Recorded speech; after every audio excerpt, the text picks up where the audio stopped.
Hey y'all, welcome back to Advice and Attitude. I'm your host, Mary Ortiz, and today we're about to talk about something that might sting a little. So, if you're sensitive, go grab a snack, grab some tea, because we're unpacking generational trauma disguised as traditions. You know, those things families do because that's just how it's always been. But deep down, you know they don't feel right. Yeah, those. Some of y'all already nodding because you've lived it. Let me throw a few out there and see if they sound familiar. Kids don't talk back in this family. Okay, but is that a respect thing or is it just teaching kids their feelings don't matter? You better hug everybody in this room or they'll think you're rude. Cute tradition or teaching your kids to ignore their own boundaries. We don't tell family business outside this house. Tradition or a way to keep cycles of silence and dysfunction alive. Now, let me ask you, how many of y'all grew up thinking these things were normal? How many of y'all thought that's just culture, that's just family? But now, as adults, you look back like, wait a minute, wait a minute. Was that love or was that control? Here's the thing, our parents and grandparents weren't evil. Most of them were just surviving with what they knew, what they were taught. They passed down what was passed down to them. But survival rules don't always translate to healthy living. So I want you to think, what traditions were handed to you that actually feel like a burden, not a blessing?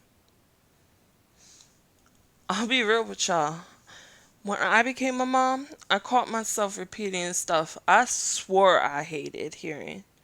Like, because I said so. And I had to stop myself.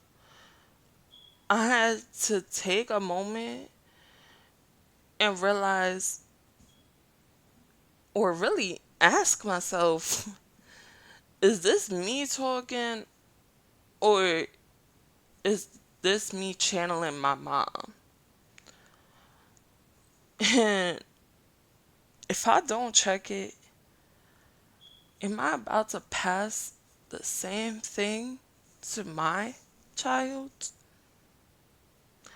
So, let me ask you, have you ever heard your parents' words coming out your own mouth and felt that little shock like, dang, I swore I never say that.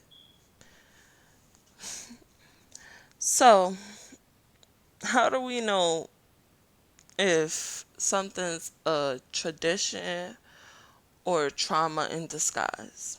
Simple. Does it bring love and connection? Or does it bring guilt and fear? Traditions should lift you up, not weigh you down. They should connect families and bring happiness to the families, not silence them. So, here's your challenge. Look at the traditions in your family and ask, does this still serve me? Or is this just trauma in a costume? And if the answer is no, guess what? You're allowed to put it down. You don't have to carry it for another generation to latch onto. Like, break the cycle. Now, warning. When you try to change things, people are gonna talk. Oh, you think you're better than us now? Why don't you discipline your kids like we did? Why don't you come around like we used to?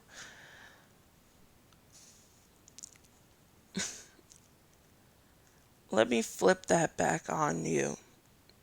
Why is it so threatening to them that you want your peace? Why does your growth feel like disrespect to people who claim to love you? Sometimes breaking cycles means being the black sheep, being the one who acts different. And that's okay, because the black sheep is usually the one who finally stops the cycle. So here's what I'll leave you with: tradition without love is just trauma in disguise. Don't be afraid to rewrite the rules of your life. Make your own tradition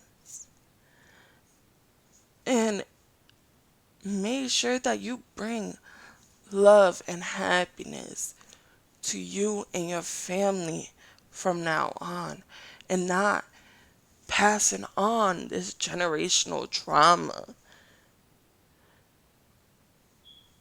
If someone tells you you're being dramatic, you tell them that you're not breaking tradition, you're breaking trauma. You guys, this has been Advice and Attitude. Now, I want to hear from you. What's one tradition you grew up with that you now realize was toxic?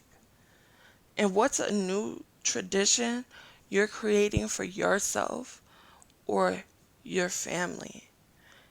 DM me, email me, whatever.